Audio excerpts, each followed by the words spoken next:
So good afternoon, everyone. I'll tell you, I'm really happy to be here. Thank you, Peter, for the kind introduction.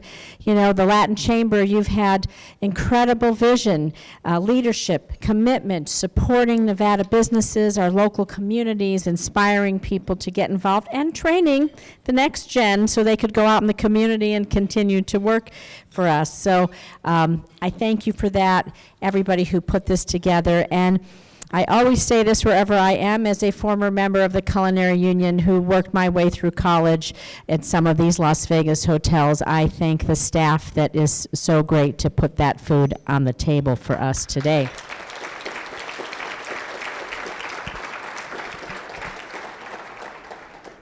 But you know, Nevada is known for being a business-friendly state. Our businesses are the backbone of our economy, and that is why it's so important to do all we can to ensure that you all have the resources that you need to support you from those of us in Washington. And so since coming to Congress, I've worked with small business to help better navigate regulations by cutting red tape, by reducing tax filing burdens for small business that have a mobile and need to have an agile, diverse workforce, because when you have a small team, they have to do, I guess they have to be Jackie of all trades, right? They have to do a little bit of everything. And we know that that's how we can help our entrepreneurs thrive. And so last Congress, I was proud to be just one of 13 Democrats who received the U.S. Chamber of Commerce Spirit of Enterprise Award for my pro-growth voting record. And I was very pleased to have them endorse me. And I can tell you, people say, how come you were one of only 13 Democrats? I said, because Nevada's businesses understand that we grow when Nevada's communities grow. So you can be pro-growth and pro-business and do all those things. It's very important, and I am lucky to be partnering with you in those pragmatic solutions we try to find in Washington. And so since arriving in the Senate, I knew I was setting up my office, getting my committee assignments, and I needed input from the business community, because all of you, you'll hear me say it over and over again, all of you are my eyes and ears on the ground. I am only as strong as the stories you tell me, how we can improve your existing programs, how we can help your small business, how we can create something new or relieve a burden for you. So one example of how listening has helped inspire what I think is bold legislation is the first bill that I put in as a senator, I was very proud to say, helps veterans. It's called the Hire Student Veterans Act. This is going to incentivize businesses, and really especially help our small businesses, to hire student vets who are currently working using their GI benefits to study. I do a lot of roundtables for those of you who know me, and so one of the local veterans groups told me about a continuing problem that they have with vets not being able to get internships in the fields that they're studying in. And so they can't find jobs while they're in school that also support their families and advance their college experience, and they need work experience to be in that career after graduation. So after listening to the stories, we took action by introducing bipartisan legislation with actually Jerry Moran of Kansas was my Republican co-lead. And this legislation is going to provide tax credits for hiring student vets, so that employers get connected with some of the most talented and skilled individuals in the world, and at the same time, giving our veterans greater chance to pursue their dreams with access to career-building opportunities. If you want to know how to use this after it passes, I'm going to introduce my staff, and we are here to help you take advantage of that and put, we have over 200,000 veterans in the state of Nevada. We'll put a few more of them to work right here. And so earlier this year, I joined, I was lucky enough to be appointed to the Senate Committee on Small Business and Entrepreneurship. That's really important because it gives us a platform where we can work together and highlight, elevate the issues like incentives, like this one for hiring student vets, that's critical to the health of our state's small business community. And Nevada, I don't know if you know the statistic, is home to over 200,000 small businesses, over 70,000 minority-owned businesses, I believe over 80,000 women-owned businesses. And let me tell you, we want to add to that number, and I'm going to do everything we can so we can do that.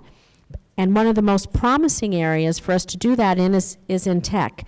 So last Congress, I introduced legislation that was signed into law. Better protect all of your businesses against cyber threats, because far too often a small business, I believe the statistic is 60% of small businesses that get hacked or hurt in some way through a cyber attack will go out of business within the following year, because it's just that devastating. And so we want to protect those numbers.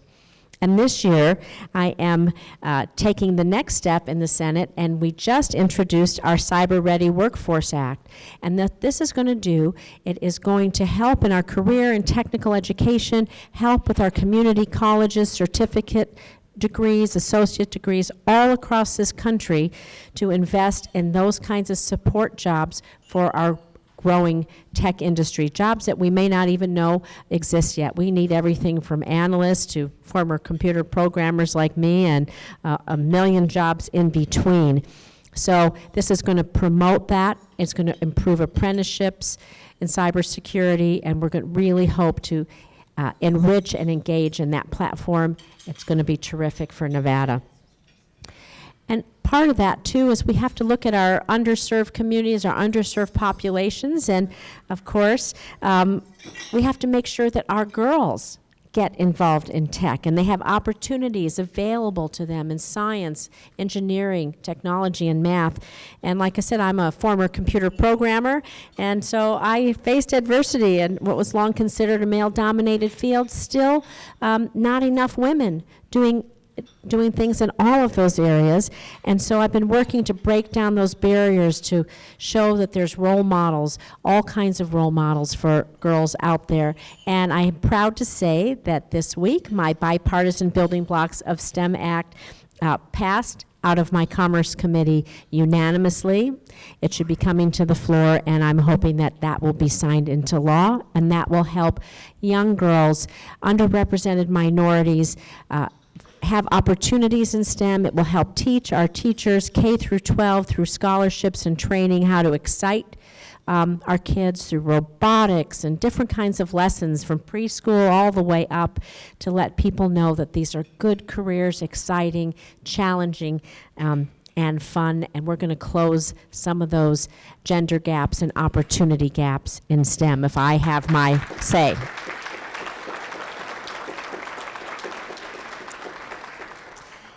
And so, I know this from a lot of things in my life.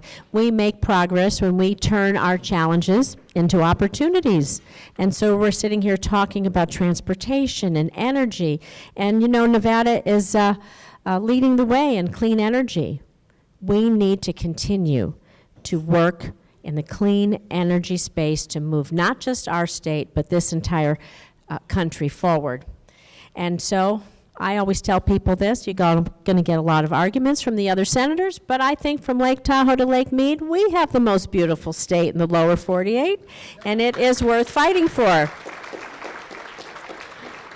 You know, we have beautiful lands, shining desert, shining cities out of the desert, lakes and mountains, the oldest trees, the bristlecone pines, and I tell people there is so much natural beauty up and down the state.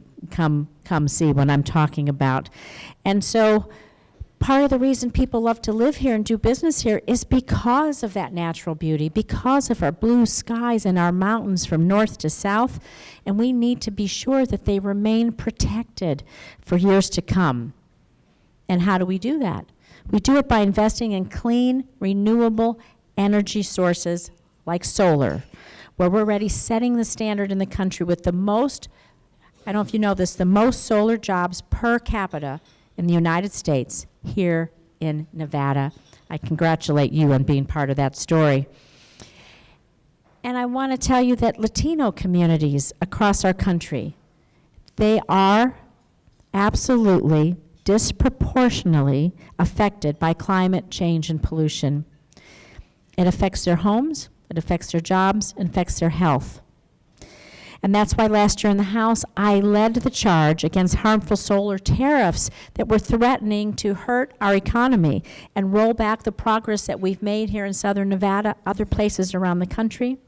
And I fought to pass legislation for, again, solar training, apprenticeship jobs in the industry where employees can both support their families and reduce our carbon footprint.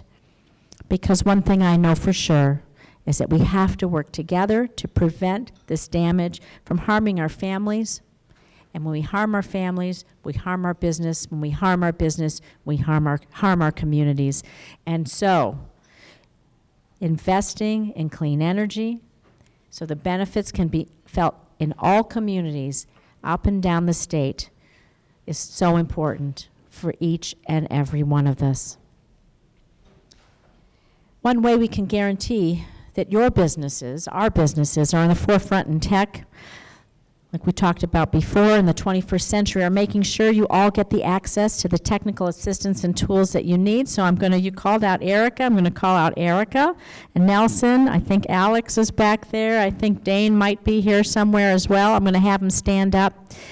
My Senate office is not really my team. They are my team, but they are your team.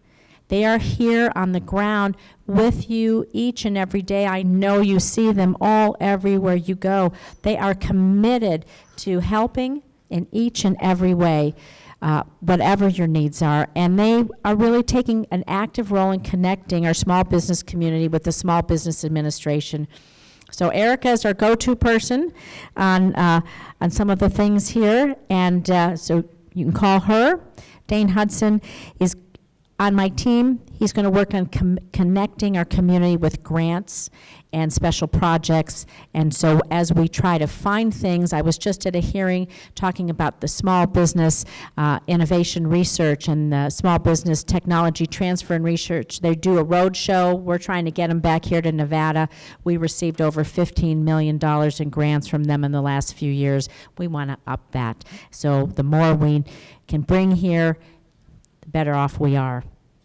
So what I want to say in conclusion is this, is that I am here for you. My team is here for you.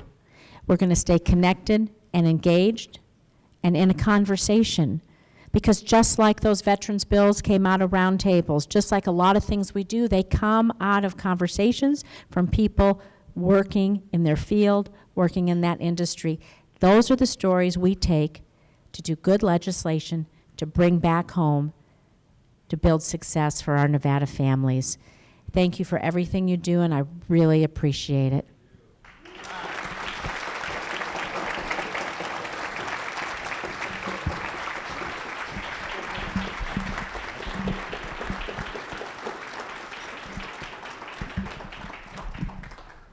I'm very proud to make this plaque announcement because I've been a big fan. United States Senator Jackie Rosen, Loudoun Chamber today celebrates you at our Infrastructure Expo Week luncheon on May 17, 2019. Thank you for your service to our community, and thank you for your service to our country.